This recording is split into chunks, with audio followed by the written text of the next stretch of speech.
हो गया। नमस्कार दोस्तों, लर्निंग हम में आपका स्वागत है। मैं राधे अमन आपको पढ़ा रहा हूँ घटना चक्र, जिसमें हम आपको पढ़ा रहे थे बौद्ध धर्म। बौद्ध धर्म में दो पार्ट हो गए थे। पहले पार्ट में हमने 1 से 50 क्वेश्चन किया था और उसके बाद हमने 51 से लेकर के 100 क्वेश्चन किया था। आज हम 101 से और शायद 45 क्वेश्चन है आज। इसको हम क्या करेंगे, आज इसको हम समाप्त करेंगे और इसके बाद हम क्या करेंगे, जैन धर्म पढ़ेंगे। दूसरी बात, एक और सूचना है आपको, ठीक है, कि जो रिपीटेड क्वेश्चन हो ना कराया जाए। बिल्कुल सही है, रिपीटेड क्वेश्चन हम नहीं कराएंगे, ठीक है, क्योंकि उसमें होता है कि हम ये यही सोचते हैं कि उसमें हम एक आध दो प्रश्न और डाल दें, जिससे क्या है क्वेश्चन भी बार बार रिवाइज हो जाए। लेकिन अगर आप लोग की इच्छा है कि रिपीटेड क्वेश्चन ना डाले जाए, तो हम रिपीटेड क्वेश्चन आज के बाद तो नहीं मिलेंगे। हम प्रयास करेंगे कि जो जो गिने चुने जो क्वेश्चन होते हैं, जो बार बार आ जाएंगे, उसी में हम क्या करेंगे, समाहित करने का प्रयास करेंगे। ठीक है। तीसरी बात, भैया भैया मेरा डेस्कटॉप इधर रहता है, जस्ट हर स्टूडियो में क्या होता है, कैमरे जैसा ऊपर लगा रहता है और आपको ऐसा लगता होगा कि क्वेश्चन, ठीक है, यहाँ बहुत ये इतनी लाइटिंग होती है कि बड़ी दिक्कतें होती है सीधा सीधा देखने में। ठीक है, तो हम क्या होता है, डेस्कटॉप मेरा इधर ही होता है जस्ट सामने। ठीक है, क्योंकि क्वेश्चन हम लोग क्या करते हैं, यहीं से पढ़ते हैं। तो थोड़ा जो आपकी शिकायतें हैं और जो भ्रम है, थोड़ा सा दूर कर लीजिए। ठीक है, यही प्रॉब्लम हो जाती।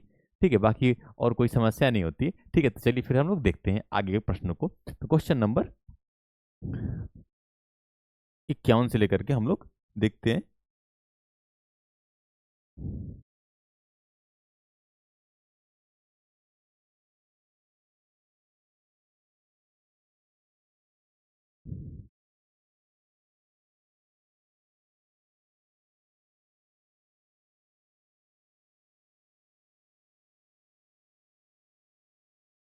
क्वेश्चन नंबर शायद 100 हो गया था मेरा। क्वेश्चन आ रहा है बढ़िया से। हाँ, ठीक है।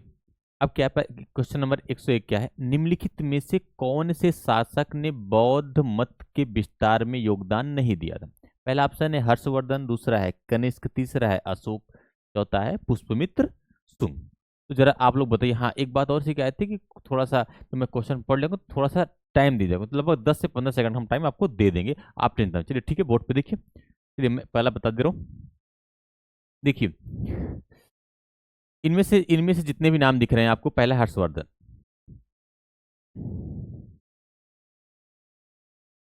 एक हर्षवर्धन दिख रहा है आपको, फिर कनिष्क दिख रहा है, और एक अशोक दिख रहा है, और एक पुष्पमित्र सुंग।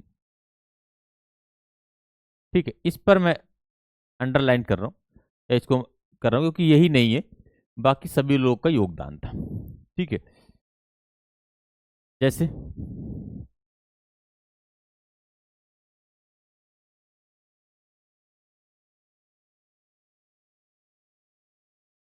ठीक है, देखिए हर्षवर्धन के समय में महामोक्ष परिषद हुआ था।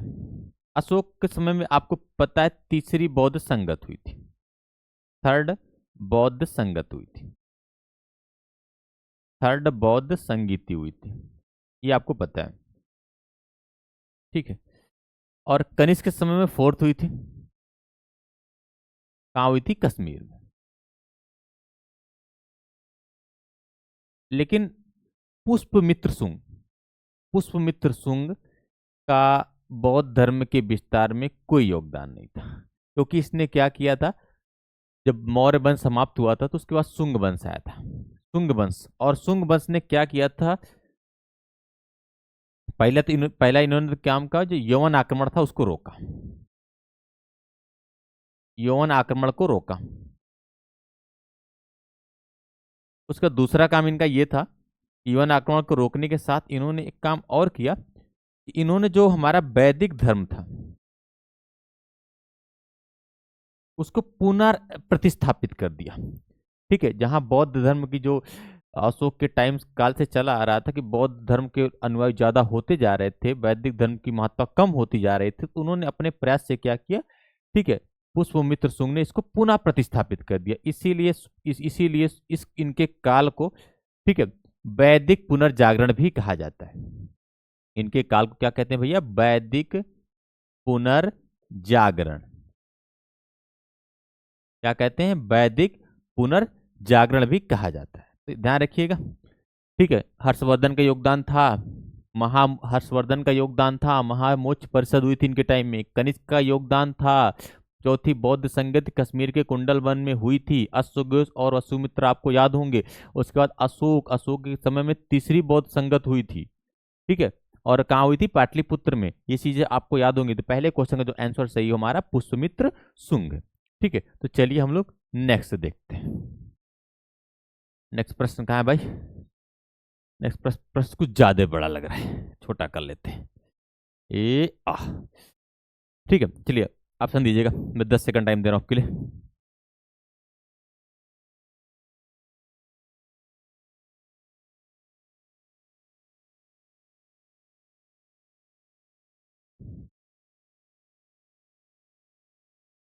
चलिए, हो गया। हाँ, बोलो अब से। ठीक ठीक, बहुत से बहुत से। ठीक है, कुशीनगर मल्ल गणराज्य की राजधानी थी। ठीक है, और महात्मा बुद्ध का परिनिर्माण कुशीनगर में हुआ था। अब से एक के अकॉर्डिंग दोनों सही है। ठीक है, दोनों सही है, वो अच्छी बात है।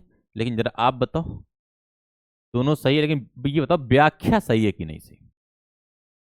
देखिए भाई, अगर हम बात करें, क्वेश्चन दिख रहा होगा बढ़िया से। ठीक है, अगर हम बात करते हैं कुशीनगर की, तो देखिए भाई, पहली बात तो देखिए मल्ल गणराज्य एक हुआ करता था। इसकी दो राजधानियां थी, एक थी पावा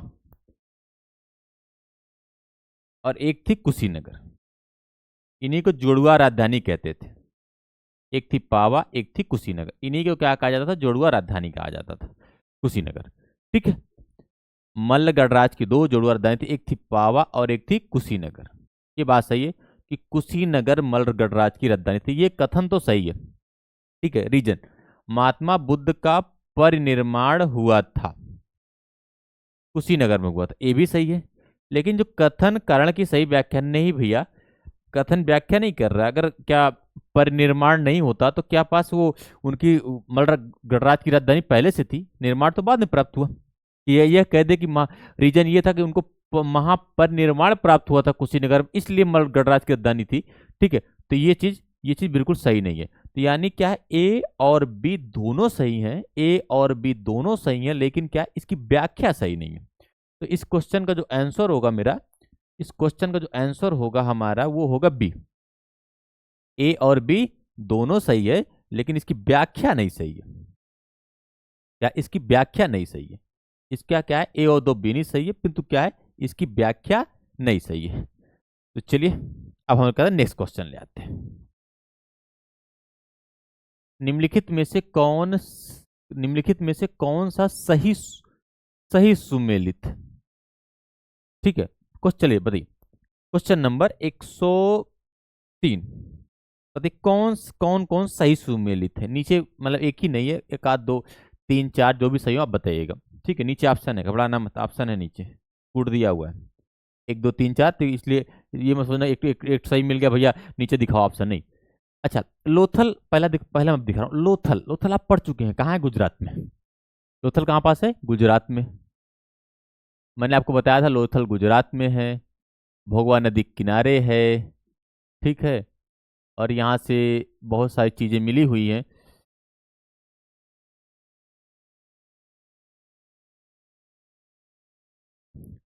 भोगवा नदी किनारे है, और यहाँ से मैंने कहा था कि गोदी क्षेत्र मिला था। बिल्कुल सही, ये बात बिल्कुल सही है, यहाँ से गोदी क्षेत्र मिला था।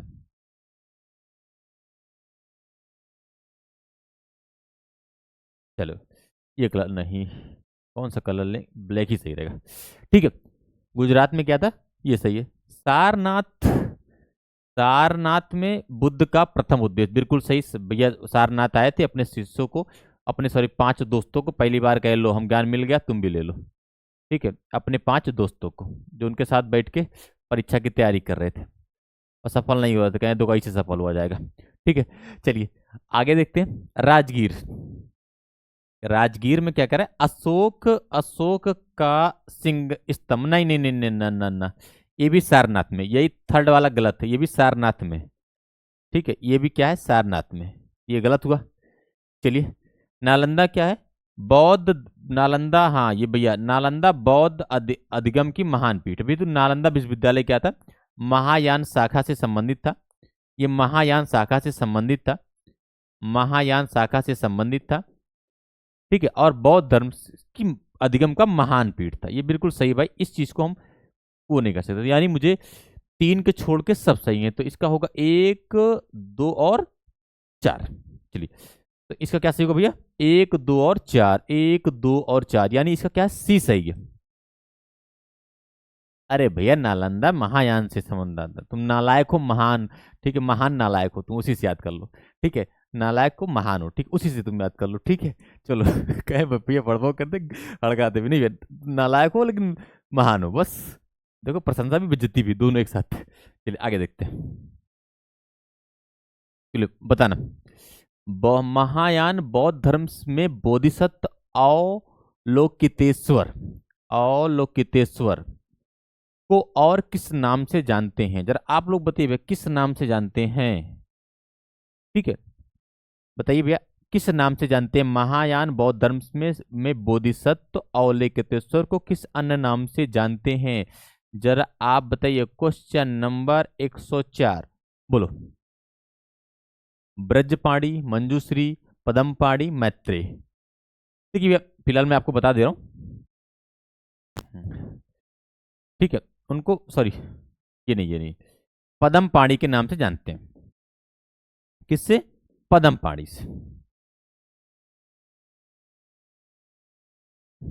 अवलोकितेश्वर को क्या नाम से, पदमपाणी, इनको विष्णु का अवतार भी माना जाता है,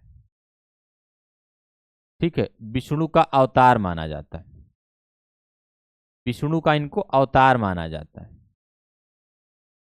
ठीक है। और एक और मैं बता दे रहा हूं आपको, यह है मैत्रेय।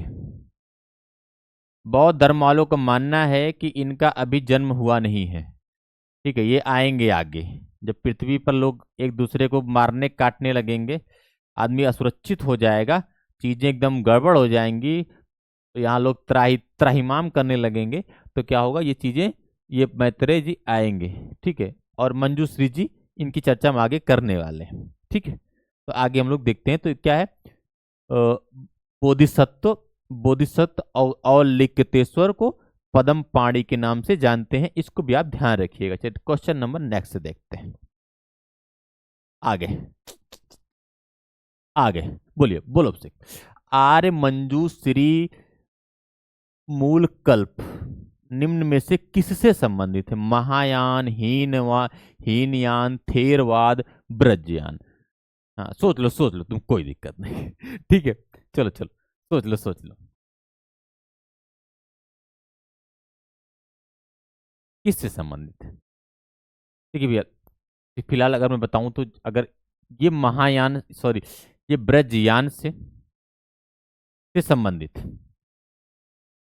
लेकिन आपको पता है कि महायान की शाखा ही यही थी क्या, ब्रजयान, तो इस क्वेश्चन का दोनों सही है, तो जो हमारा आयोग था इसको दोनों माना था, ये विवादित हो गया था प्रश्न, इसको क्या है, दोनों माना था, जिस प्रश्न में स्टार बना था वो दोनों माना गया। तो आर्य मंजूश्री जी मूल कल्प निम्नलिखित में से किससे संबंधित है, तो मेरे अकॉर्डिंग तो भैया ब्रजयान, लेकिन आयोग ने क्या कहता, तो महायान भी माना था, तो इसमें हम कुछ नहीं कर सकते हैं। अब हम लोग करके नेक्स्ट प्रश्न को देखते हैं, चलिए आय हाय आय हाय, क्वेश्चन नंबर 106, दिख रहा है बोर्ड पे बढ़िया, हाँ दिखना चाहिए।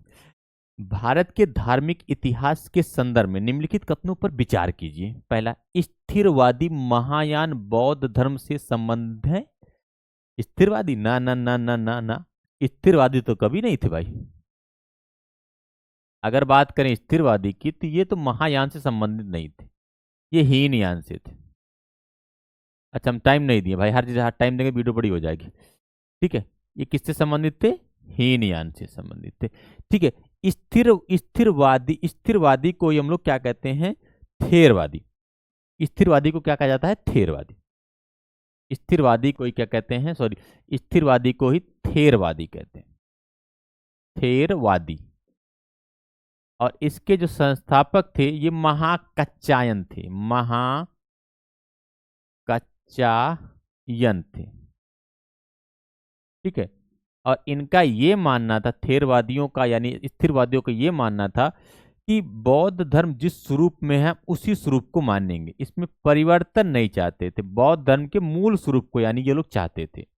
बौद्ध धर्म के मूल स्वरूप को ये लोग चाहते थे, यानी इसमें परिवर्तन नहीं चाहते थे। ठीक है, बौद्ध धर्म के मूल स्वरूप को चाहते थे, यानी इसमें क्या कहते थे, ये परिवर्तन बिल्कुल भी नहीं चाहते थे। फिर नेक्स्ट क्वेश्चन, नेक्स्ट है लोकोत्तरवादी। तो पहला तो गलत है भाई, पूछा क्या है? अच्छा, विचार किया है, सही पूछा है, निम्नलिखित कथनों में से सही पूछा है। तो सही वाले में तो भाई, तो ठीक है, सही पूछा। तो पहले थोड़ा यहाँ पर देखना चाहिए क्या पूछा है। सही, ठीक, कोई बात नहीं। लोकोत्तरवादी संप्रदाय बौद्ध धर्म के महासांघिक संप्रदाय की एक शाखा थी। ठीक है, महासांघिक द्वारा बुद्ध के देवत्वरोपण ने महायान बौद्ध धर्म को प्रोत्साहित किया था। देखिए भैया, एक थे महाकश्यप, एक थे महाकश्यप, इनको आपने पढ़ा होगा, महाकश्यप। ठीक है, एक थे महाकश्यप, और महाकश्यप ने ही महासांघिक संप्रदाय की स्थापना किया था। ठीक है, महाकश्यप ने ही क्या किया था, महासांघिक संप्रदाय की स्थापना किया था। ठीक है, और ये परिवर्तन के साथ नियम को स्वीकार करना चाहते थे। किसके साथ? परिवर्तन के साथ नियम को स्वीकार करना चाहते थे। महासांघिक क्या करते थे? परिवर्तन के साथ नियम को स्वीकार करना चाहते थे, यानी ये परिवर्तन को, ठीक है, बौद्ध धर्म में कुछ अगर परिवर्तन आ रहा है तो उसको ये स्वीकार करना चाहते थे। ठीक है,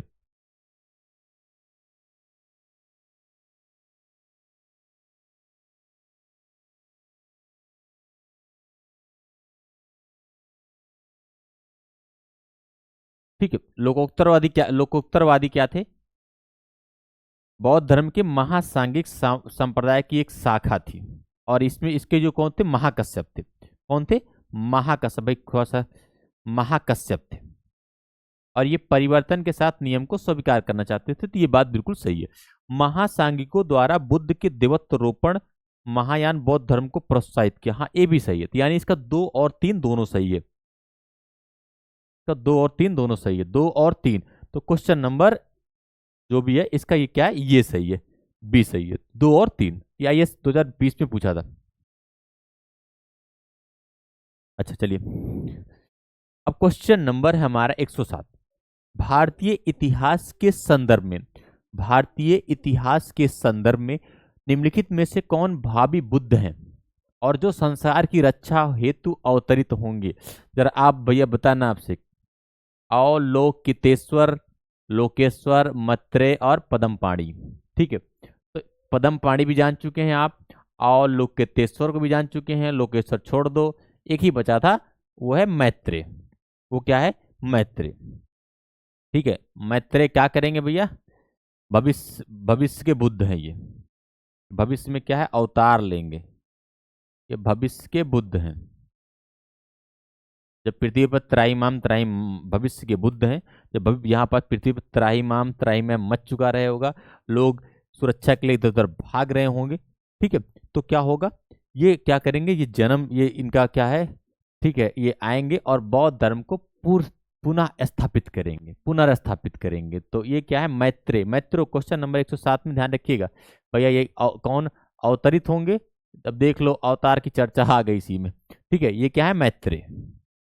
क्वेश्चन नंबर 108 देखते हैं भाई, क्वेश्चन नंबर 108। यहां तक दिख जाए बस बहुत है। दिख रहा है पूरा बोर्ड पे? हाँ। भारत के इतिहास के संदर्भ में निम्नलिखित कथनों पर विचार कीजिए। बोधिसत्व बौद्ध मत की हीनयान संप्रदाय की केंद्रीय संकल्पना है। बोधिसत्व, बोधिसत्व किसकी? हीनयान की? नहीं भैया, बोधिसत्व महायान की है। किसकी? महायान की है। बोधिसत्व किसकी भैया? महायान संप्रदाय की केंद्रीय संकल्पना है। तो ये तो पहला वाला तो मेरा हिसाब से, अभी क्या पूछा वो गलत पूछा, वो सही पूछा, हम लोग देख लेंगे। तो ये पहला वाला तो मेरा गलत है, क्योंकि ये महायान की संकल्पना है। ठीक है, बोधिसत्व क्या करता है? ठीक है, फिर अगला क्या है? बोधिसत्व अपने प्रबोध के मार्ग पर बढ़ता हुआ करुणामय है। बिल्कुल सही, बोधिसत्व उसे कहते हैं जिसने अपनी इंद्रियों को जीत लिया है। ठीक है, जिसने अपनी इंद्रियों को जीत लिया है वही क्या है? मेरा बोधिसत्व है। ठीक है, इंद्रियों को बस में कर लिया है, यानी वो निग्रंथ हो चुका है। ठीक है, इंद्रियों को बस में कर लिया है। ठीक है, इंद्रियों को बस में कर लिया है, इंद्रियों को कब्जे में कर लिया है। ठीक है, इंद्रियों को बस में कर लिया है, वही क्या है, बोधिसत्व है। और ये बुद्ध बुद्ध बनने की ओर मार्ग, मतलब बुद्ध बनने की मार्ग में है। जैसे कहते हैं ना, किसी ने सांसारिक माया सांसारिक माया मोह छोड़ दिया है। ठीक है, वो सन्यासी हो चुका है, काफी टाइम तक वो सन्यास के जीवन व्यतीत कर चुका है, अंत में उसको सिद्धि मिलने वाली है। ठीक है, सिद्धि, अगर हिंदू धर्म की सिद्धि कहा जाए तो बौद्ध धर्म में उसे मोक्ष कहा जाता था, यानी बुद्धत्व को प्राप्त कर लिया आपने। ठीक है, तो उसी प्रकार से उसी को बोधिसत्व कहा जाता था। ठीक है, और बोधिसत्व अपने प्रबोध के मार्ग पर बढ़ता हुआ, हाँ बिल्कुल सही, वो अपने, ठीक है, वो अपने मार्ग पर आगे बढ़ता हुआ करुणामय है। ठीक है, वो अपने मार्ग पर बढ़ता हुआ करुणामय है, लेकिन ध्यान रखिएगा। ठीक है, बोधिसत्व समस्त चेतन प्राणियों को प्रबोध के मार्ग पर चलने में सहायता करने के लिए स्वयं निर्माण प्राप्ति विलंब है। वो देखिए, वो अगर बोधिसत्व चाहे तो निर्माण प्राप्त कर सकता है, वो मोक्ष प्राप्त कर सकता है, वो सिद्धि प्राप्त कर सकता है, वो, ठीक है, वो बुद्धत्व को प्राप्त कर सकता है, लेकिन वो प्राप्त नहीं करेगा, वो और प्राणियों को भी इस मार्ग में ले जाएगा। ठीक, इसीलिए क्या है, वो कह रहा है निर्माण प्राप्ति में विलंबित है। ये ध्यान से देखिएगा। ठीक है, तो चलिए, इस क्वेश्चन में पहला पहला गलत है, दूसरा और तीसरा हमारा सही है। पहला कौन सा सही है, तो दूसरा और तीसरा फिर सही है। तो क्वेश्चन नंबर जो भी है इसका हमारा ये सही है। चलो चलो चलो, वन लाइन होगा तो हम दे देंगे आपको। हाँ चलो, तुम्हारे लिए आ गया, वन लाइन होगा तो ठीक है, उसमें हम टाइम दे देंगे। बोधिसत्व पदम पाणी का चित्र सर्वाधिक प्रसिद्ध है और प्राय चित्रित चित्रकारी है। बताइए कहाँ है, बोधिसत्व है पदम पाणी, इनको पहले भी आपने पढ़ा था, पदम पाणी। ठीक है, बताइए बताइए कहाँ है पदम पाणी, बताइए पदम पाणी कहाँ है।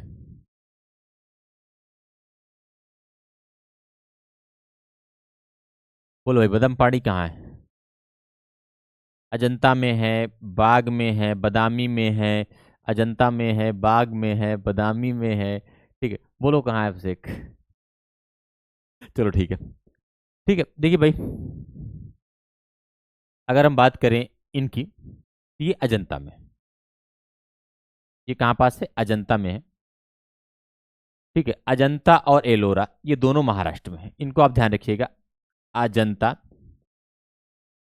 अजंता और एलोरा, कुछ अजंता और एलोरा ये दोनों कहाँ पास है, महाराष्ट्र में। ये दोनों कहाँ पास है भाई, ये दोनों महाराष्ट्र में है, इसको आप ध्यान रखिएगा। अजंता में लगभग 41 है। अजंता में 41 गुफा है, 41 सॉरी, अजंता में लगभग 41 नहीं, लगभग 30 गुफाएं, सॉरी, अजंता में शायद 30 है। हाँ, अजंता में 30 है।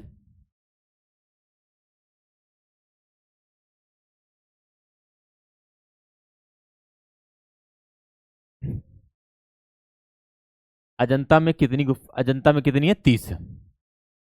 अब फिलहाल मुझे उससे मतलब नहीं, कितनी कितनी नहीं।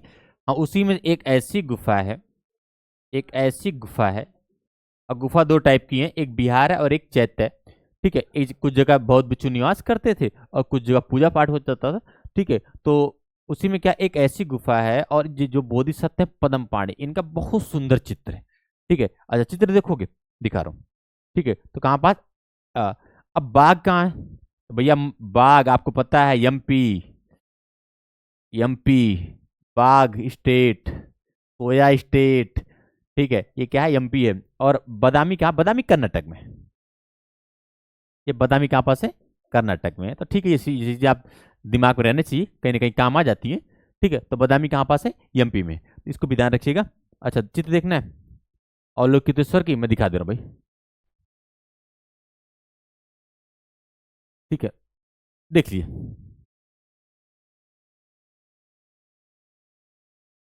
ये रहे। ठीक है भाई, अजंता में है ये जो बोधिसत्व हैं जिनका नाम था पद्म पाणी। ठीक है, ये अजंता में है, इनका बहुत सुंदर चित्र है, लगभग वहाँ 30 गुफाएं हैं।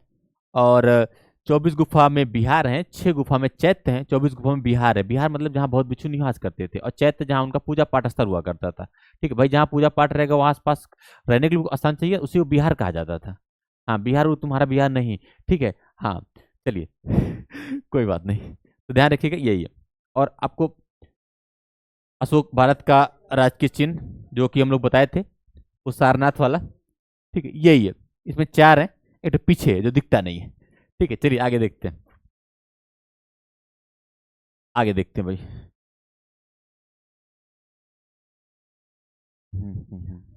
चलिए,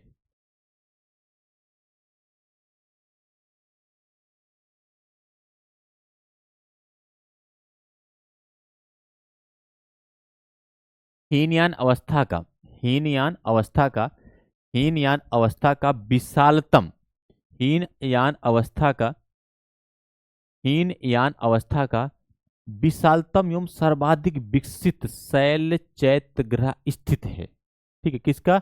हीनयान अवस्था का। तो इस प्रश्न का जो आंसर है वो हमारा हुआ, वो हमारा होगा, ठीक है, कार्ले में। ठीक है, ये सर्वाधिक विकसित था और सबसे अच्छा था। तो कार्ले का चैत्य ग्रह बड़ा फेमस है। ठीक है, कार्ले का चैत्य ग्रह। ठीक है, अगर मैं लिख दे रहा हूं इसको, कार्ले का, कार्ले में क्या है? हीनयान, कार्ले में हीनयान अवस्था का विशालतम एवं सर्वाधिक विकसित शैलकृत, ध्यान रखिएगा, शैलकृत चट्टान से काट कर बनाया गया है। ठीक है, कार्ले में। ठीक है, नेक्स्ट देखते हैं भाई हम लोग। आहा, हाँ, निम्नलिखित में से किस शैल गुफा में, निम्नलिखित निम्नलिखित में से किस शैल गुफा में, निम्नलिखित में से किस शैल गुफा में 11 सिरों के बोधिसत्व का अंकन मिलता है? जरा आप बताइए भैया, किस गुफा में मिलता है, जरा बताओ। अच्छा, कार्ले कहाँ है? कार्ले महाराष्ट्र में, कार्ले महाराष्ट्र में। ठीक है, चलिए, 11 सिरों के बोधिस, हाँ प्रश्न भाई क्योंकि लाइव नहीं करता तो मुझे जानकारी नहीं, कुछ प्रश्न पूछना चाहते हैं, लेकिन हाँ अगर आप पूछो तो अच्छी बात है। कार्ले कहाँ पास है? महाराष्ट्र में। ठीक है, निम्नलिखित में से किस शैलकृत गुफा में 11 सिरों के बोधिसत्व का अंकन मिलता है? 11 सिर थे, जरा बताओ किस में मिलता है? अजंता में, एलोरा में, कन्हेरी में, कार्ले में?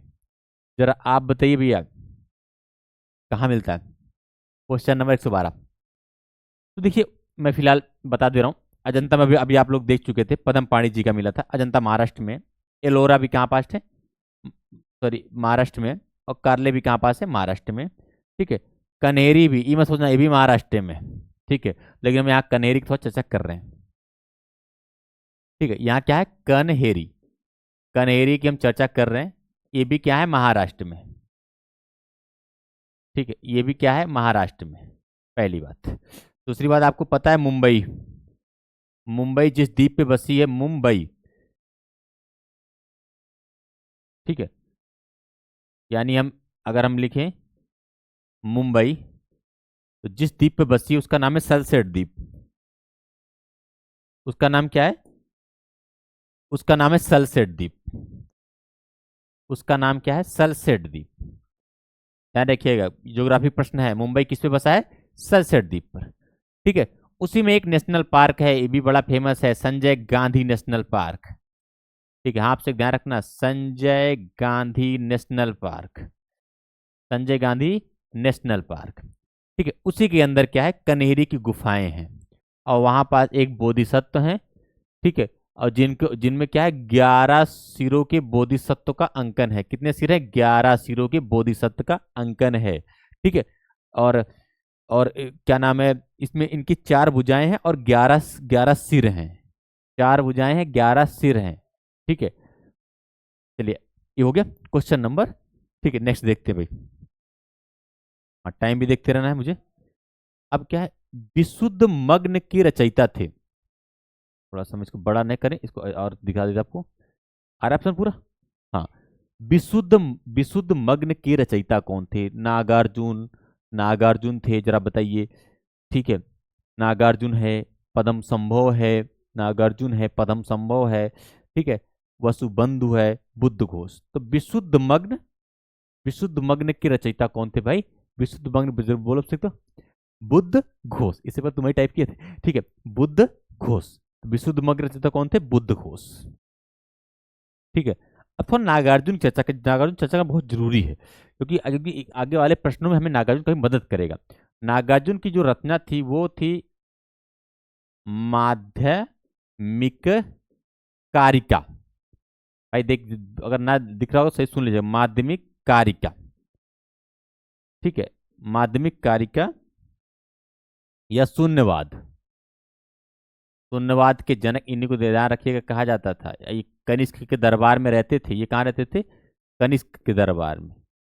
कनिष्क ने इनको चीन भेज दिया था, क्योंकि जाओ भैया चीन, वहां प्रचार प्रचार करो, वहां बताओ, बड़े विद्वान थे ये। ठीक है, कनिष्क इनको चीन भेजा था। ठीक है। अब वसुबंध, अगर वसुबंध की बात करें तो इनकी रचना थी तर्कशास्त्र और अभिधम्म कारिका। अगर वसुबंध की बात करें तो इनकी रचना थी तर्कशास्त्र। हम एक दिन सारी किताबें एक साथ लेकर आएंगे। तर्कशास्त्र और अभिधम्म कारिका। अभिधम्म कारिका, अभिधम्म कारिका, इसको भी आप ध्यान रखिएगा, अभिधम्म कारिका। ठीक है। अब पदम संभव को अगर विशेष योगदान दिया जाए तो इन्होंने तिब्बत के इलाकों में, किसके इलाकों में? तिब्बत, तिब्बत में। ठीक है, तिब्बत में बौद्ध धर्म का काफी प्रचार किया था। तिब्बत में इन्होंने क्या था? बौद्ध धर्म का प्रचार किया था। तिब्बत में क्या था? बौद्ध धर्म का प्रचार किया था। ठीक है, तो इन चीजों को आप ध्यान रखिएगा। आगे देखते हैं। निम्नलिखित में से किन बौद्ध ग्रंथों की रचना संस्कृत भाषा में की गई है? जरा बताओ भैया, किस किस की रचना की गई थी? ठीक है,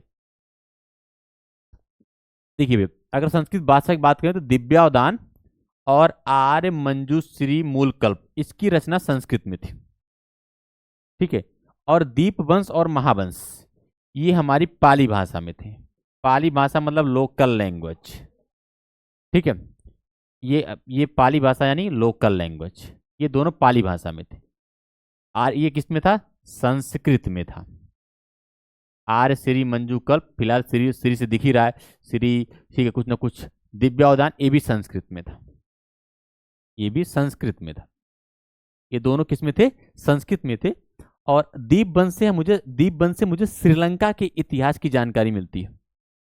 दीपवंश से किसकी जानकारी मिलती है? श्रीलंका का जो इतिहास, उसकी जानकारी मिलती है। ये भी सब बौद्ध ग्रंथ है भाई। ठीक है, और महावंश से में भारत के इतिहास की जानकारी मिलती है। सारे बौद्ध ग्रंथ है, मैं सोचो कि कोई स्पेशल है, सब बौद्ध ग्रंथ ही थे। ठीक है, नेक्स्ट देखते हैं क्या था। 1 और 4, इसका सही क्या था? 1 और 4। तो क्वेश्चन नंबर, अगर हम क्वेश्चन नंबर देखें तो क्वेश्चन नंबर कौन सही है? तो मुझे स्पीड में चलना पड़ेगा।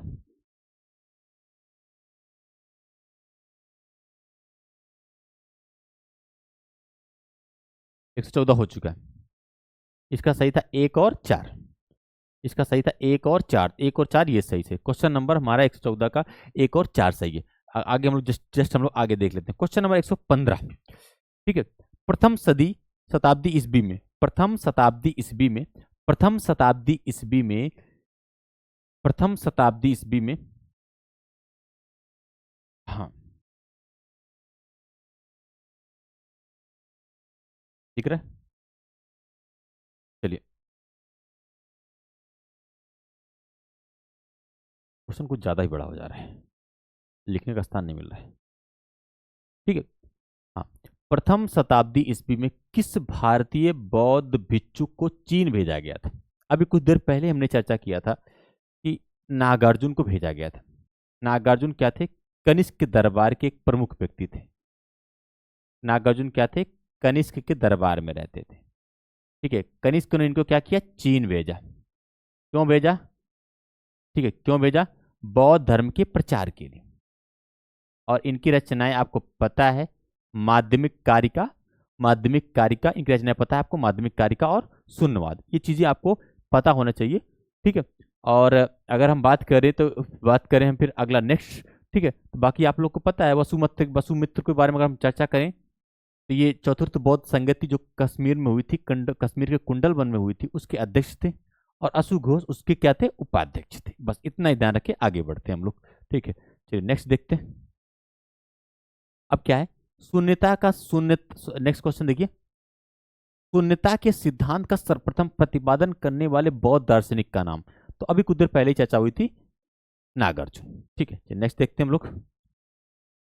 हाँ, बार बार रिपीटेड क्वेश्चन नहीं डाला जाएगा अगले अगले अगले अगले लेक्चर से। ठीक है, अब क्या है, फिर कह रहा है नागार्जुन किस बौद्ध संप्रदाय के समर्थक थे? सैद्धांतिक,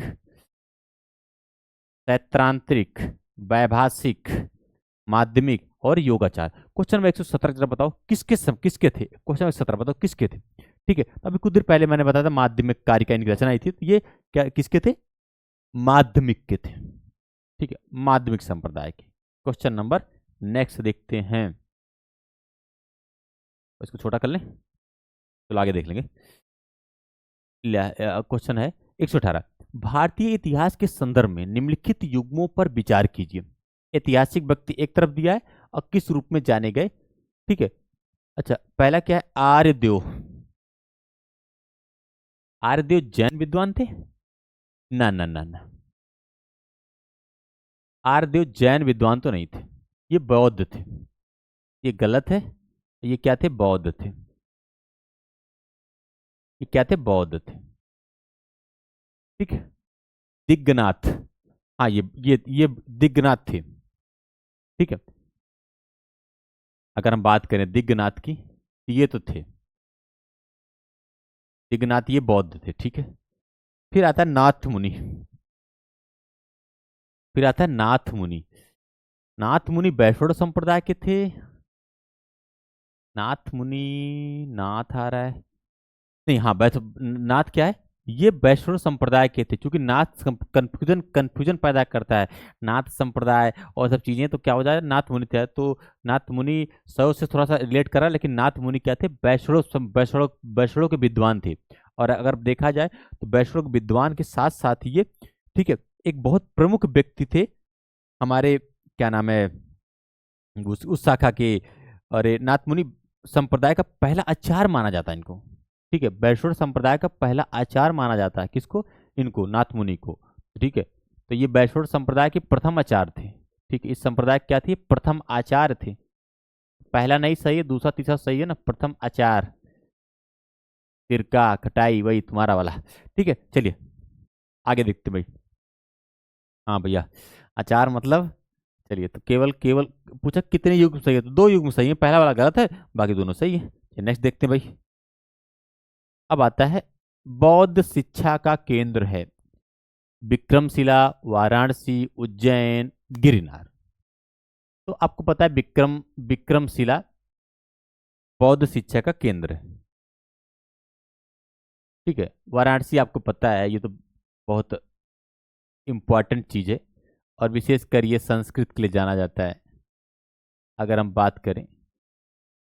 और अगर बात रहे गिरनार थी, तो गुजरात में पड़ता है, GUG लिख दे रहा हूं मैं।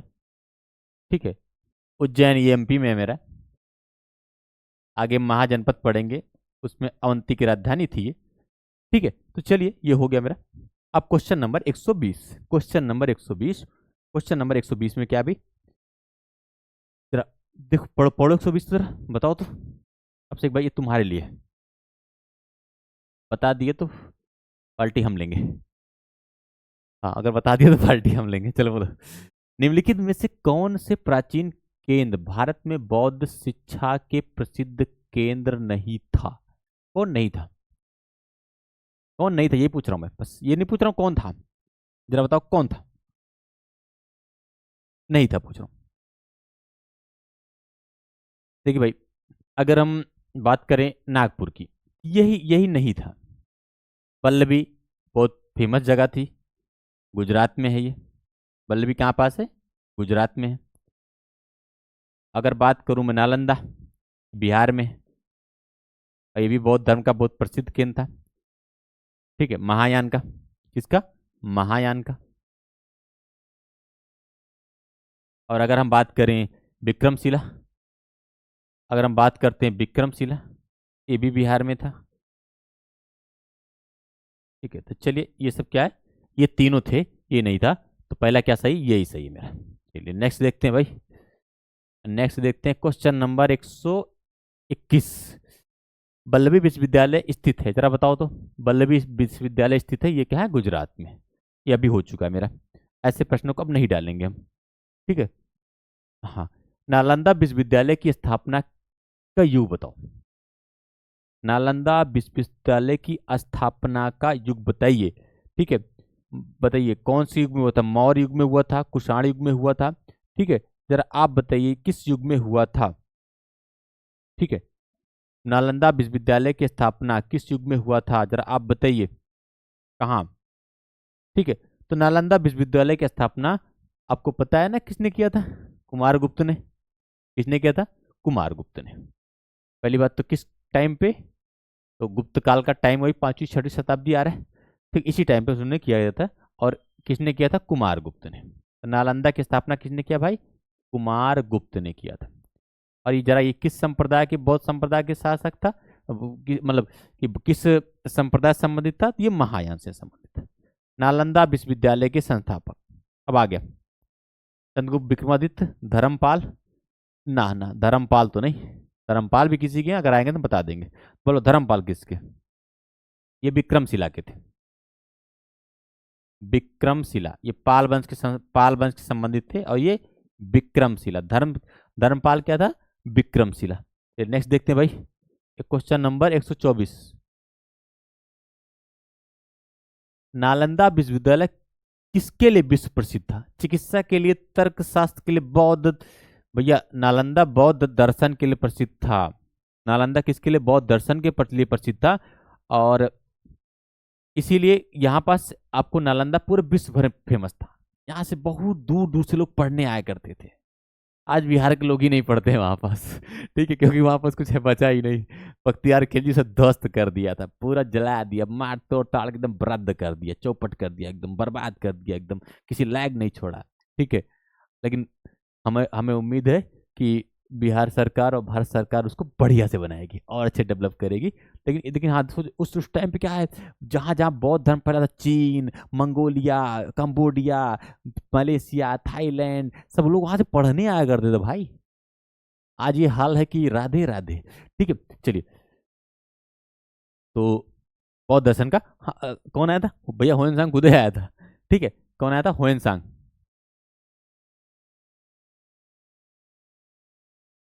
कहना कोई आया था, का नाम बताओ भैया, हुएन सांग खुद ही आया था।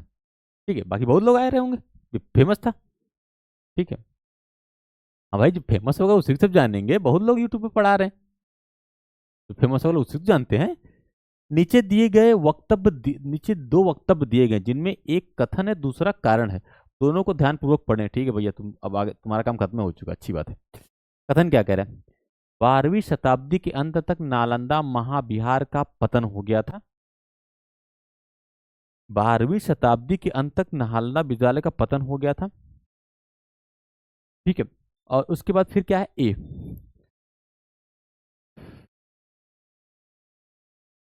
रीजन है, महाविहार को राजकीय प्रश्रय मिलना बंद हो गया था। उपयुक्त दोनों वक्तव्यों के संदर्भ में निम्नलिखित में से कौन सा सही है। ठीक है। देखिए भैया, 12वीं सदी के अंत तक नालंदा महाविहार का बिल्कुल भाई पतन हो गया था। पहली बात तो बिल्कुल सही है।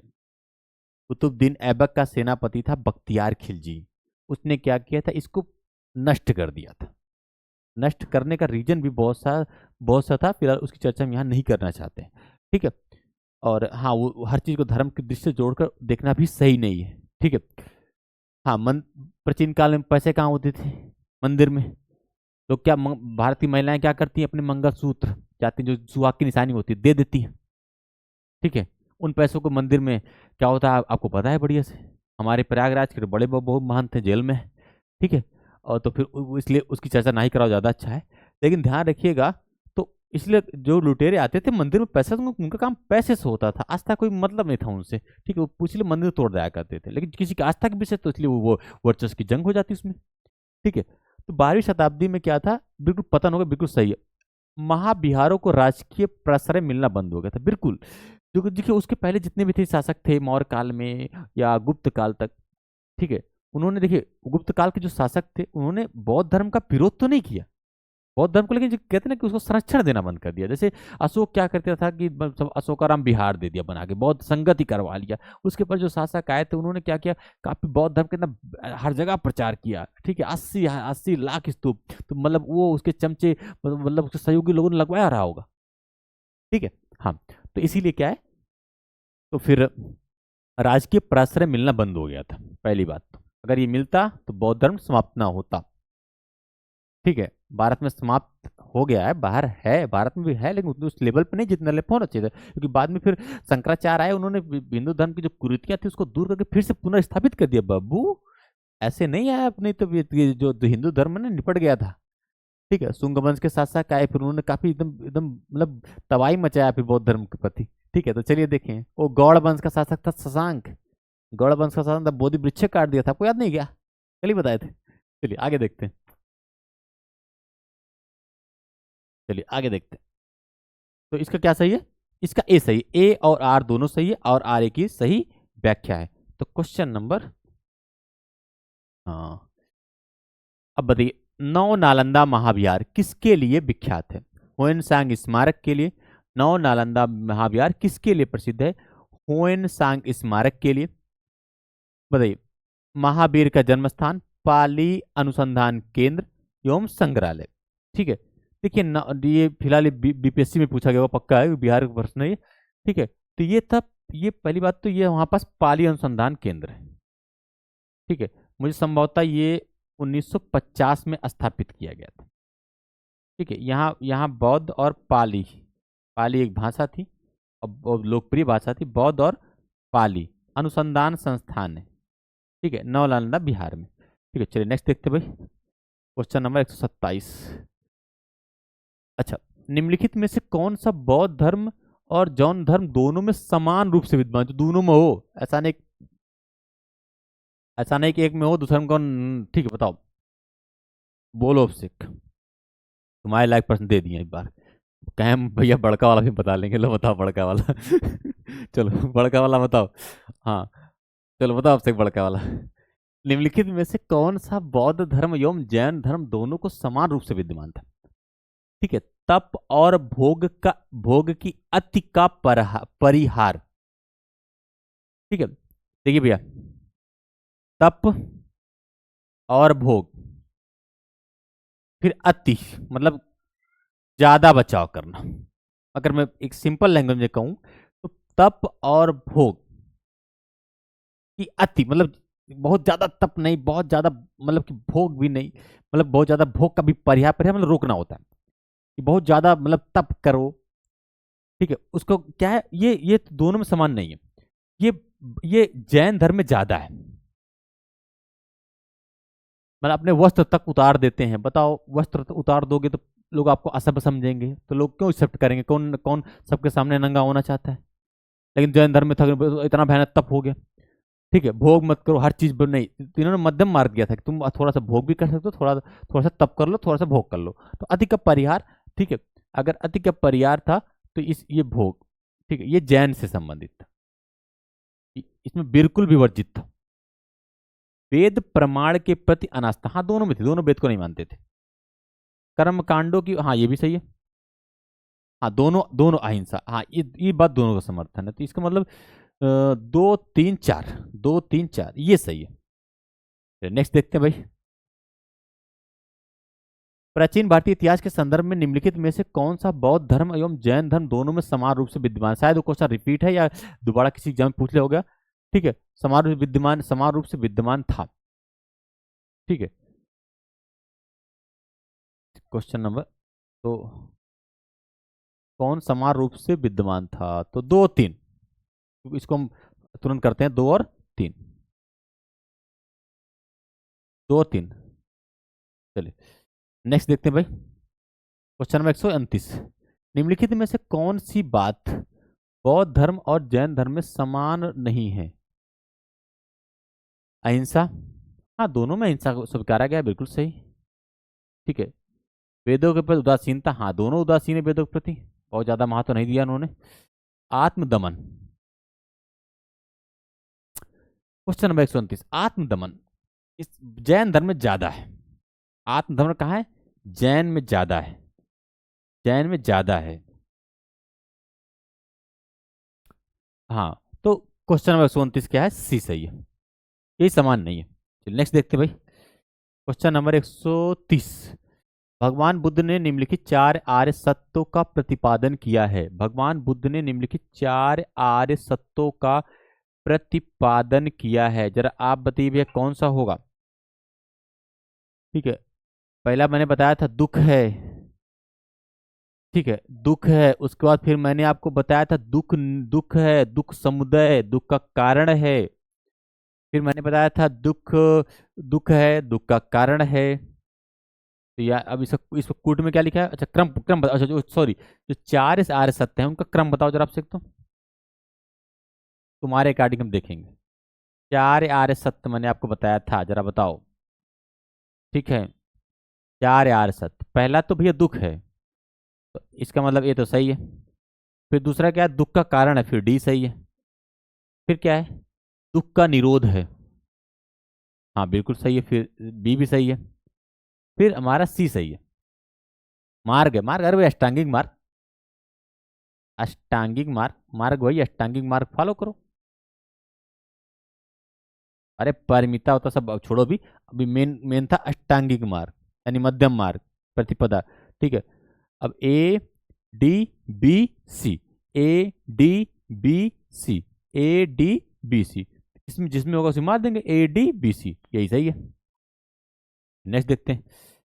बौद्ध धर्म और जैन धर्म दोनों ही धर्म में, बौद्ध धर्म और जैन दोनों ही धर्म विश्वास करते हैं कि कर्म तथा पुनर्जन्म के सिद्धांत सही है, मृत्यु के पश्चात ही मोक्ष संभव है, स्त्री और पुरुष दोनों ही मोक्ष प्राप्त कर सकते हैं, जीवन में मध्यम मार्ग श्रेष्ठ है। तो क्वेश्चन नंबर 138 में जरा आप बताइए, दोनों किस में विश्वास करते हैं? ठीक है, दोनों में डिफरेंस पूछा है। फिलहाल जैन आप पढ़े नहीं है, तो फिलहाल अगर नहीं पढ़े हो तो कोई बात नहीं। ठीक है, कि दोनों में, बौद्ध जन दोनों ही धर्म में विश्वास करते हैं, कर्म और पुनर्जन्म का सिद्धांत सही है। मैंने कहा था दोनों, आत्मा को बौद्ध धर्म में आत्मा को नहीं माना, आत्मा को बौद्ध धर्म नहीं मानता, अनात्मवाद, लेकिन पुनर्जन्म को मानता है, और मानता है कि जो कर्म है वही आपके पुनर्जन्म का कारण है। ठीक है, अब जैन धर्म कुछ कहता है, जैन धर्म कहता है कि अपने कर्मों को नष्ट करिए, और बौद्ध धर्म कुछ चीजें और कहता है। ठीक है, तो इसका क्या है? क्वेश्चन 131 का क्या ए सही है? मृत्यु के पश्चात ही मोक्ष संभव, दोनों में अलग अलग विचार है। स्त्री और पुरुष, भैया बौद्ध धर्म में स्त्री प्राप्त कर सकते, उन्हें नहीं कर सकती है। जीवन में मध्यम मार्ग सर्वश्रेष्ठ नहीं, जैन धर्म मध्यम मार्ग को नहीं माना था। ठीक है, तो चलिए आगे हम लोग देखते हैं। क्वेश्चन 132। बौद्ध दर्शन का विचार कीजिए, पुनर्जन्म नहीं होता है, आत्मा की सत्ता नहीं होती है, पुनर्जन्म होता है, आत्मा की सत्ता नहीं होती है। तो भैया कथन सही है, कारण गलत है। भैया बौद्ध धर्म पुनर्जन्म नहीं होता है, ये गलत है। बौद्ध धर्म पुनर्जन्म को मानता है लेकिन आत्मा को नहीं मानता है। तो ए सही है, आर गलत है। ए सही है, आर गलत है। ए सही, ए और आर दोनों सही है, नहीं व्याख्या नहीं। ए सही है किंतु आर गलत है। क्वेश्चन नंबर 132, क्वेश्चन नंबर 132 क्या मेरा सही है? क्वेश्चन नंबर 132 का मेरा डी सही है। ए सही है, आर किंतु आर गलत है। ए सही है किंतु आर गलत है। ए सही है किंतु आर गलत है। ठीक है, चलो नेक्स्ट देखते हैं। बौद्ध धर्म के विषय में निम्नलिखित में से कौन सा कथन सही है? उसने वर्ण एवं जातियों को अस्वीकार नहीं किया, उसने ब्राह्मण वर्ग की सर्वोच्चता, सर्वोच्च सामाजिक कोटि को चुनौती दी, उसने कुछ एक शिल्पों को निम्न माना। हाँ ये बात तो सही है, उसने कुछ बौद्ध ग्रंथ मिलते हैं। पहली बात तो जो मुझे सीधा सीधा सी दिख जा रहा है, मैं नीचे से देख रहा हूँ। ऐसे प्रश्नों को जो पहले कुछ मिल जाए तो उसको उसी हिसाब से हम लोग कर लिया करते हैं। ऐसे प्रश्नों को उसने कुछ शिल्पों को निम्न माना।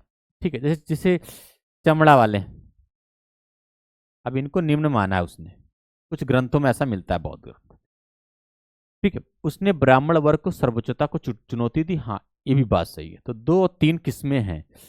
ठीक है, दो तीन किस्में हैं। पहली बात तो दो तीन सम में। अब एक पे चर्चा करते हैं। उसने वर्ण एवं जाति को अस्वीकार नहीं किया, उसने वर्ण एवं जाति को अस्वीकार, देखिए अगर बात करें कि बौद्ध धर्म क्या नाम है, बौद्ध संघ के अंदर, तो उसने जाति और धर्म को स्वीकार नहीं किया, लेकिन बौद्ध धर्म के बाहर यानी समाज में उसने जाति और वर्ण को स्वीकार किया है। तो कौन सा सही है? दो तीन सही है, पहला गलत है, उसने वर्ण और जाति को अस्वीकार नहीं किया। उसने वर्ण एवं जाति को अस्वीकार नहीं किया है। ठीक है, फिर नेक्स्ट देखते हैं भाई। क्वेश्चन 133 का हमारा क्या है? दो तीन सही है। ठीक है, बौद्ध संघ के अंदर तो उसने अस्वीकार किया, लेकिन बाहर उसने स्वीकार किया है। ठीक है, चलिए आगे देखते हैं। हाँ हम अपनी सब बता रहे हैं ना बुद्ध।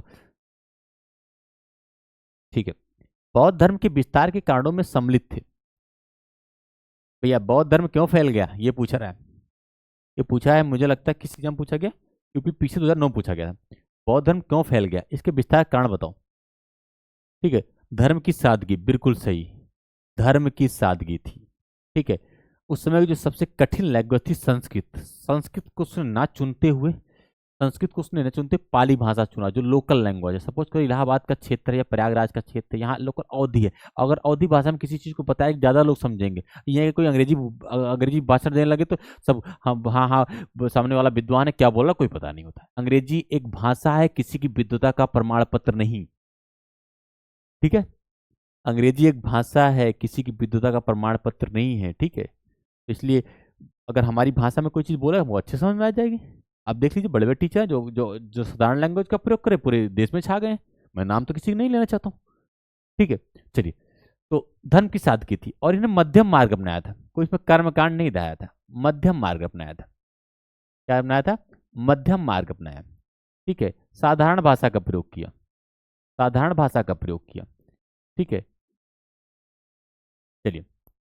दलितों के लिए विशेष अपील, हाँ देखिए, जिस समय बौद्ध धर्म का उदय हुआ उस समय हमारा वैदिक धर्म, मैंने वैदिक वैदिक काल बताया था आपको, उसमें क्या इतने कर्मकांड आ चुके थे कि मतलब कि विशेषकर निचली तबके लोग जीना मुश्किल हो रहा था। ये करो वो करो, उसके बाद ऐसे चीजें फंस सकते, वो लोग इससे कहीं ना कहीं निकलना चाह रहे थे। ठीक है, क्योंकि कर्मकांड ज्यादा होती, बाकी बाकी धर्म, बाकी का धर्म की बात करते ऐसा नहीं था, लेकिन कर्मकांड की बात करें ऐसी दिक्कतें आ रही थी।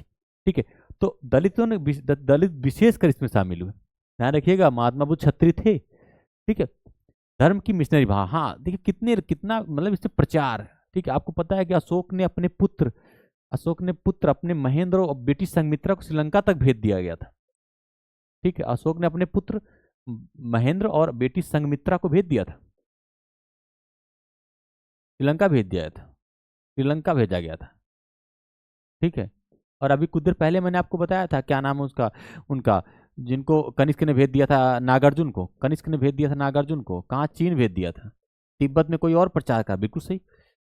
स्थानीय भाषा का प्रयोग, अभी अभी जस्ट चर्चा कर रहा हूँ, पाली भाषा, दार्शनिक द्वारा वैदिक भावना की सुदृढ़ता।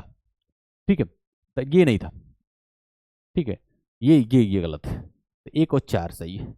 इसका क्या है, एक से चार, एक से चार जहां भी उसको मार दो ऑप्शन में, एक से चार जहां भी हो मार दीजिए ऑप्शन में। क्वेश्चन नंबर ये सही है। तो नेक्स्ट देखते हैं भाई। ठीक है, आरंभिक मध्ययुगीन समय में बौद्ध धर्म के पतन का कारण शुरू हुआ। उस समय तक बुद्ध विष्णु के अवतार समझे जाने लगे और वैष्णव धर्म का हिस्सा बन गए। हाँ, ये बात बहुत सही किया। ठीक है, आज भी देखो हमारे जो ब्राह्मण लोग होते हैं वो लास्ट में जब पूजा काट कर अंत में एक अवतार बुद्ध को बता देते हैं। ठीक है, बुद्धाम इच्छा। ठीक है, तो उन्होंने क्या किया कि बौद्ध धर्म को ले जा करके हिंदू धर्म में जोड़ डाला। ठीक है, और वैष्णव समुदाय का हिस्सा बना लिया। ठीक है, तो ये बात तो कहीं ना कहीं, पहली बात तो वो काफी बौद्ध धर्म का पतन शुरू ही हो चुका था, क्योंकि काफी अनैतिकताएं आ चुकी थी, उसमें भी कर्मकांड आ चुके थे। शंकराचार्य एकदम आए और उन्होंने फिर से इसको पुनर्स्थापित कर दिया, और कई राजाओं का प्रसरा भी मिला उनको आगे बढ़ाने में हिंदू धर्म को। ठीक है, या वैष्णव धर्म को। ठीक है, तो ये बात तो बिल्कुल सही है। उस समय क्या नाम था, पतन कांड, ये तो सही है। अब सेकंड देखते हैं भाई। अंतिम गुप्त राजा के समय तक आक्रमण करने वाली मध्य एशिया की जनजातियों ने हिंदू धर्म को अपनाया और बौद्धों को सताया। ये तो मुझे थोड़ा सा देखने को नहीं मिलता है। ठीक है, अगर हम बात करें कि अंतिम गुप्त राजा के समय तक आने वाली जातियों ने, अंतिम गुप्त राजा के समय आने वाली जातियों ने क्या किया, सताया, तो इसका ये बिल्कुल मुझे नहीं दिखता है। मुझे लगता है कि ऐसा नहीं था, उनका उद्देश्य अलग था, उनकी चीजें अलग थी। ठीक है, और फिर कह रहा है गुप्त वंश के राजाओं ने बौद्ध धर्म का, नहीं नहीं नहीं नहीं, कहीं भी आपको, मैं मानता हूं कि वो हिंदू धर्म यानी वैदिक धर्म को मानते थे, यानी वैदिक धर्म के बात करें तो वो वैष्णव धर्म, ज्यादा वैष्णव धर्म, उसी में वैष्णव आ जाता है। वैष्णव धर्म मानते थे, लेकिन उन्होंने कहीं इस बात का प्रमाण नहीं कि उन्होंने इसको पूरा मतलब बहुत तेजी से इसका विरोध किया। उन्होंने विरोध नहीं किया कहीं। उसके बाद विरोध मिलता है, बिल्कुल सही है, लेकिन उसके बाद विरोध मिलता है, मगध के बाद मिलता है विरोध, लेकिन उसमें मुझे नहीं दिखता है कि हाँ तो ये केवल एक सही है इसका, ये केवल एक सही है। अब क्वेश्चन नंबर हम लोग देखते हैं 136। भारत के धार्मिक इतिहास के संदर्भ में निम्नलिखित कथनों पर विचार कीजिए। सैद्धांतिक और सम्मतीय जैन, सैद्धांतिक, ये क्या है, सैद्धांतिक है, और दूसरा क्या है, सममितीय। जैन मत के संप्रदाय थे ना भैया, सैद्धांतिक वैभाषिक ये सब किसके थे, ये सब बौद्ध थे, बौद्ध मत था, जैन मत तो नहीं था भाई, ये क्या था, बौद्ध मत था, ये क्या था, बौद्ध मत था। ठीक, फिर क्या है, सर्वास्तवादियों की मान्यता थी कि विषय फिनोमिना के अवयव पूर्णतः क्षणिक नहीं है, अपितु अव्यक्त के रूप में सदैव विद्यमान रहते हैं। हाँ ये सही है। क्या सर गजब है, आप क्या बता रहे हैं, समझ में नहीं आ रहा भाई। देखिए, सर्व अस्तिवादियों, ठीक है, अभी आपने पढ़ा था क्षणिकवाद का सिद्धांत। क्षणिकवाद में था कि भैया हर चीज नष्ट हो रही है, ठीक है, हम एक बार नहाते हैं दोबारा उस पानी भी नहाने को नहीं मिलता है गंगा जी में, ठीक है, जैसे एक नदी में कोई एक बूंद मिल गई दोबारा उसका अस्तित्व समाप्त हो गया, ऐसा बताया गया था। लेकिन इन लोगों का ये मानना था कि भैया कोई भी चीज हो किसी न किसी रूप में क्या है, वो विद्यमान है, वो तीनों क्षण, भूत में, भविष्य में, वर्तमान में, ठीक है, ये क्या है, ये तीनों हमेशा न कहीं विद्यमान है। और इन्होंने क्या किया, सभी तत्वों को, अस्तित्व को स्वीकार किया सभी कालों में, कि सभी तत्व होते हैं और सभी कालों में होते हैं, ठीक है। जिसके कारण क्या था कि ये पहली बात तो ये लोग उस क्या नाम है, अगर हम बात करते हैं तृतीय बौद्ध संगीत में, ठीक है, तो भिक्षु जो थे उन्होंने इस बात को लेकर ही विरोध कर दिया था, जो ये बात था क्षणिक बात, इसको विरोध। तो फिर ये लोग क्या के चले गए थे, और फिर ये कश्मीर चले गए, और अब फिर इन्होंने अपना वर्चस्व बना ही लिया था। और वर्चस्व के बाद इन्होंने फिर लास्ट बौद्ध संगत हुई थी कश्मीर कुंडल मन, इन्हीं के नेतृत्व में हुई थी, क्योंकि इन लोग का मानना यही था भैया कि कोई चीज क्या है, क्षणिक नहीं है, उसका अस्तित्व कुछ न कुछ विद्यमान रहता है, ठीक है। और यही जो क्या नाम है, आगे मुझे फिलहाल छोड़िए, बहुत ज्यादा दर्शन शास्त्र नहीं हो रहा, बौद्ध धर्म के जीएस की क्लास है, ठीक है। तो हाँ, तो पहला तो गलत है, सैद्धांतिक और सम्मितीय ये बौद्ध धर्म के, दूसरा सही है, केवल दो सही है, केवल दो सही है। नेक्स्ट देखते हैं भाई, निम्नलिखित कथनों पर विचार करें, चैत्र और बिहार में क्या अंतर है। देखिए भैया, चैत्र और बिहार, अब ये प्रश्न बार बार आने लायक तो नहीं थे, इसको कराना भी नहीं चाहिए, लेकिन एक बार मैं बता दे रहा हूँ चैत्र क्या होता था, ठीक है। चैत्र और बिहार, या आप लोग स्तूप पढ़े होंगे, ठीक है, स्तूप या चैत्र, ठीक है। सपोज करिए कोई बोधिसत्व था, उसकी डेथ हो जाती है, तो उसकी अस्थियों को क्या किया जाता था, किसी एक स्थान पे हम लोग क्या करते थे, वो लोग क्या करते थे, इकट्ठा कर देते थे, और उसके चारों तरफ क्या है, ऐसे ऐसे बना दिया जाता था, ठीक है, एक गेट बना दिया जाता था, ऐसे ऐसे बना दिया जाता था। जैसे हमारे नहीं यार, हिंदू धर्म में देखो कोई मर जाता है तो क्या जला दिया जाता है, जहाँ जला दिया जाता है, उसके बाद नीचे क्या करते हैं हम लोग, कब्रिस्तान बना देते हैं, उसके बाद हम लोग अपनी पूजा पाठ करते हैं। भाई ईसाई धर्म के लोग मोमबत्ती जला देते हैं, हम भी लोग कभी कभी जाते हैं, मुसलमान लोग क्या करते हैं, पुष्प अर्जित कर देते हैं, हिंदू लोग क्या करते हैं, अपने जब दिवाली दिवाली होती है या दीपावली होती है तो उनको याद किया करते हैं कि हाँ मेरे पूर्वज थे, तो सेम जो बोधिसत्व हुआ करते उनके लिए स्तूप बना दिया करते थे, स्तूप बनाया करते थे, क्या करते थे, स्तूप बना दिया करते थे, और स्तूप या चैत्य बनते थे। और किसी बड़े बोधिसत्व का बड़ा फेमस हुआ करता था, तो फेमस हुआ करता था, तो फिर कुछ दिन बाद ये वो स्मारक के रूप में होने लगा, फिर इसकी पूजा पाठ होने लगी, तो पूजा पाठ होने लगी तो आसपास के बौद्ध भिक्षु रहने लगे। बौद्ध भिक्षु जिसमें रहते थे वो क्या था, जो जहाँ बौद्ध भिक्षु रहते थे वो क्या था, वो हमारा चैत्य था, ठीक। अरे जैसे एक मंदिर है, मंदिर में भगवान जी को स्थापित कर दिया गया, ठीक है। अब फिर क्या है, आसपास पुजारी लोग रहने लगे, तो बिहार कहा गया, हाँ, ठीक है, हाँ बिल्कुल सही भाई। मंदिर, या अगर हम बात करें चैत्य, तो चैत्य के बगल में फिर आसपास रहने के लिए जो जो बौद्ध भिक्षु जिसमें निवास किया करते थे उसे बिहार कहा जाता था। फिर तुम्हारा बिहार बिहार वाला आ गया, ठीक है। बिहार क्या होता था, नहीं, चैत्य पूजा स्थल होता था, बल्कि बिहार क्या होता था, स्थानीय स्थल। ठीक है। अब क्वेश्चन नंबर 138, भारतीय कला के संदर्भ में स्तूप, चैत्य और बिहार का निर्माण निम्नलिखित में किससे संबंधित है? तो भैया ये बौद्ध धर्म से संबंधित है। स्तूप, चैत्य, स्तूप, ठीक है, स्तूप की क्लास में एक अलग से लेंगे, बताएंगे स्तूप कैसे बनता है। इसकी इसकी छोटी छोटी जो क्या नाम है, जो कुछ और क्लास हैं, जैसे कुछ टर्मोलॉजी है, उसको हम अलग से बताने का प्रयास करेंगे। ठीक है, चलिए आगे नेक्स्ट नेक्स्ट देखते हैं भाई। कुछ शैलकृत बौद्ध गुफाओं को चैत्य कहते हैं, जबकि अन्य को बिहार। दोनों में क्या अंतर है? अभी मैंने बताया था कि भैया शैल क्या नाम है, जो चैत्य होता है वो पूजा स्थल होता है। चैत्य क्या था? पूजा स्थल होता था। चैत्य क्या होता था भाई? चैत्य हमारा क्या होता था? चैत्य हमारा पूजा स्थल होता था, जबकि बिहार बौद्ध भिक्षुओं के निवास का स्थान होता था। चलिए ये भी हो गया भाई। नेक्स्ट देखते हैं हम लोग क्वेश्चन नंबर 140। देवनी मोरी स्तूप कहाँ है? देवनी मोरी स्तूप कहाँ है? तो भाई इसकी ये तो आप याद कर लीजिए कि ये गुजरात में है। देवनी मोरी कहाँ है? गुजरात में। ठीक है। क्वेश्चन नंबर 141, निम्नलिखित कथनों पर विचार कीजिए। पश्चिमी गोदावरी जिले के गुटुपल्ली में प्रारंभिक चैत्यग्रह और बिहार चट्टानों को काटकर बनाए गए हैं। पूर्वी दक्कन के चैत्र और बिहार साधारणतः चट्टानों को काटकर बनाए गए हैं। हाँ, दोनों सही है। पूर्वी दक्कन और पश्चिमी गोदावरी जिले के, फिलहाल ये बदल चुका है इस समय। ठीक है, भौगोलिक सीमा, लेकिन उस प्रश्न के अनुसार क्या दोनों सही है? एक और दो, दोनों सही है। नेक्स्ट देखते हैं भाई। अब कौन सा क्वेश्चन है? स्तूपों के संदर्भ में निम्नलिखित कथनों में से पर विचार कीजिए एवं निम्नलिखित में से सही विकल्प चुनिए। स्तूप शब्द एक वास्तुशिल्प शब्द है और इसका अर्थ है वह चीज जो किसी की संचय के माध्यम से बनाई गई है।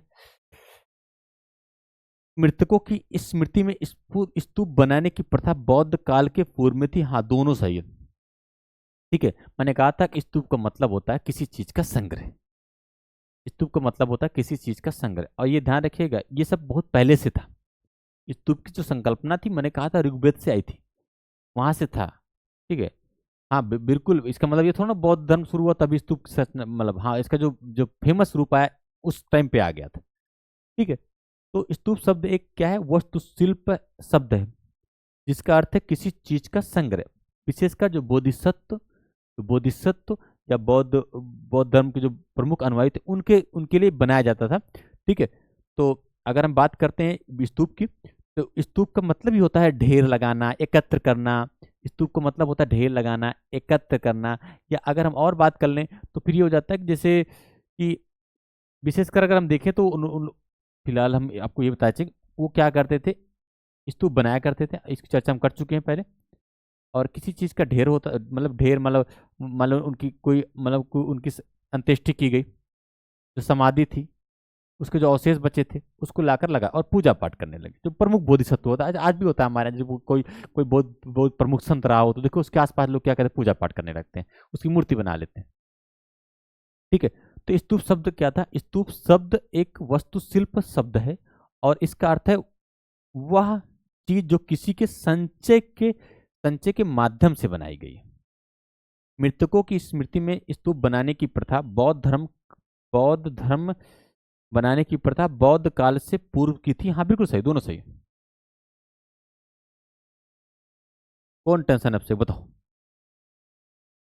समझा तो रहा हूँ भैया कि स्तूप, इस समझा तो रहा हूँ मैं ना कि स्तूप क्या था, बहुत पहले से था, बहुत वैदिक काम से था। यार छोड़ दो, हम लोग अपने घरे देख लो यार, हम लोग को जहाँ दादा तक खत्म होते क्या करते हैं, उनको उनको हम लोग जला जला दिए रहते हैं। जलाने के बाद क्या करते हैं?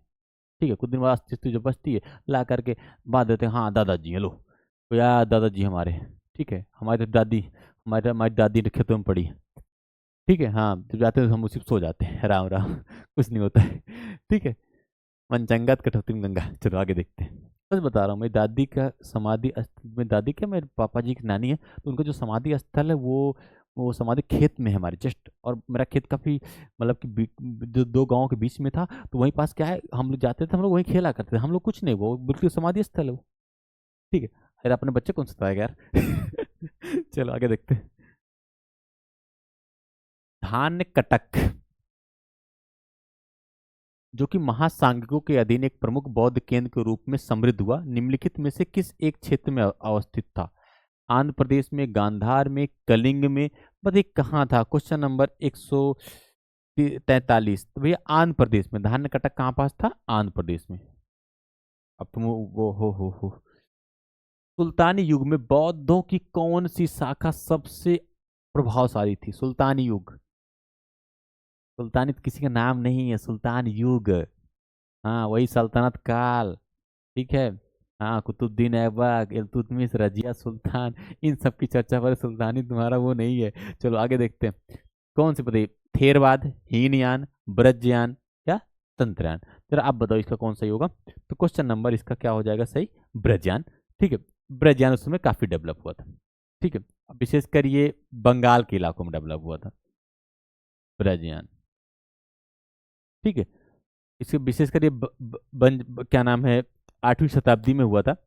और इसके जो प्रमाण है वो आपने पढ़ा ना, आर्य श्री मंजू श्री कल्प, उसमें मिलता हुआ है। और बाकी तो क्वेश्चन नंबर 145 हम लोग देख लेते हैं, तुम फिनिश करते हैं। संघभूति एक भारतीय बौद्ध भिक्षु जिन्होंने 4वीं शताब्दी ईस्वी के अंत में चीन की यात्रा की थी, निम्नलिखित में से किस पर भाष्य के लेखक थे? प्रज्ञा पारमिता सूत्र, विशुद्ध मग्न, सर्वस्तिवाद विनय, ललित विस्तार। Question number 85। ठीक है। जरा बताइए तो इनके बारे में। 4वीं शताब्दी के अंत में चीन की यात्रा करने वाले भारतीय बौद्ध भिक्षु संघभूति ने सर्वस्तिवाद विनय पर भाष्य लिखा था। किस पे लिखा था? इस पर लिखा था, भाष्य लिखा था। क्यों लिखा था? बताइए क्यों लिखा था भाई? इन ये क्योंकि चूंकि चूंकि ये क्या है, ये चीन भेजे गए थे। अब चीन के लोगों को अभिधम्म पिटक जो थोड़ा सा कठिन भाषा में था, समझ नहीं आ रहा था, थोड़ा थोड़ा कठिन भाषा में था, वो समझ में नहीं आ रहा था। उन्होंने क्या किया, उसी को क्या है, सरल भाषा में, जो वहाँ के बौद्ध भिक्षु जो भिक्षु बने थे उनको उसको समझाने के लिए सरल भाषा में अभिधम्म पिटक को लिखा था और उसको उन लोगों को समझाया था। इसीलिए क्या है, संघभूति को याद रखिएगा, चीन में इनका काफी महत्वपूर्ण योगदान है। ठीक है। तो इस प्रकार से 145 क्वेश्चन थे घटना चक्र के बौद्ध धर्म में, हमने पूरे कंप्लीट कराए आपको। ठीक है। अब आप क्या करिएगा, इन वीडियो को एक बार प्यार से देख लीजिएगा, क्वेश्चनों को सॉल्व कर लीजिएगा। उसके बाद जो चीज़ें आपको लगता है कुछ दिक्कत है तो कमेंट बॉक्स में उसको लिख दीजिएगा, मैं बिल्कुल बताने का प्रयास करूंगा। आप लोग का सुझाव हमारे लिए बहुत महत्वपूर्ण होता है। आपकी जो छोटी छोटी चीज़ें होती हैं, बिल्कुल जैसे कि भैया एक थोड़ा सा क्वेश्चन के बाद थोड़ा सा 2 सेकंड रुक जाया करिए। ठीक है। या फिर डेस्कटॉप उधर, डेस्कटॉप कैमरे के सामने क्यों देखते हैं भैया? होता क्या कि स्क्रीन जस्ट हमारे सामने ही होती है, तो वो कैमरा के सामने के कैमरा इधर होता है, ये निर्जीव चीज़ है, इससे हम बात क्या करें। अब से एक बैठता है थोड़ा सा आराम मिल जाता है, एक अब से इधर ही बैठता है कंप्यूटर के सामने, क्योंकि वो भी क्वेश्चन वहाँ पढ़ता है, बताता है यहाँ है मुझे। ठीक है। तो इस प्रकार से थोड़ी सी जो चीज़ें आपको लगती हैं हाँ कि ये और अच्छा हो सकता है, आपके सुझाव आप हमारे लिए, अब हमारे लिए बहुत महत्वपूर्ण है, आमंत्रित है। आप बिल्कुल जो चीज़ लगता है कि हाँ यहाँ चीज़ थोड़ा गड़बड़ हो गई, ये चीज़ कुछ सही हो और अच्छा हो सकता है, आप बताइए, हम उसको आप बिल्कुल अच्छे से स्वीकार करेंगे। ठीक है। और तो फिर हमें लगता है कि अब क्लास को द एंड करना चाहिए। ठीक है। तो चलिए दोस्तों, मिलते हैं अगले अगले लेक्चर में, और हम आते हैं आपको जैन धर्म के साथ नए फ्लेवर में, नए साल, नहीं नहीं नए साल तो अभी काफ़ी दिन है। ठीक है। फिलहाल ठंडी बहुत पड़ रही है, तो चलिए हम प्रयास करते हैं जल्दी लेक्चर आपको हम सारे प्रोवाइड कर देंगे। ठीक है। तो धन्यवाद। और हाँ, मेरे हाँ हाँ आपसे का सुझाव है भाई, भैया भैया के चैनल को लाइक कीजिए, सब्सक्राइब कीजिए और ठीक है शेयर कीजिए। धन्यवाद।